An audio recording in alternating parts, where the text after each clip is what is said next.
Wipe the canopy glass clean with a damp rag. Take out the electrostatic adsorption sunshade roof. Hang the sunshade over the seat.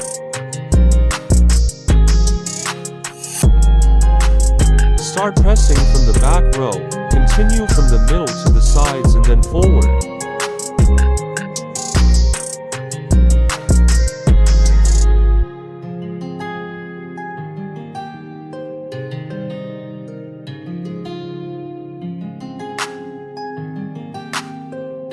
Use a scraper to scrape the air out from the center to the sides.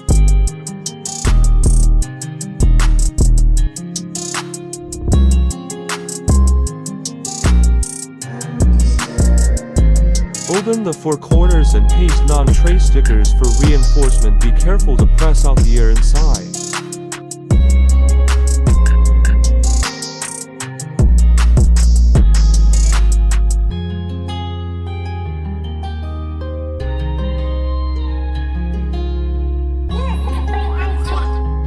Roll up the shade and put it in the storage bag.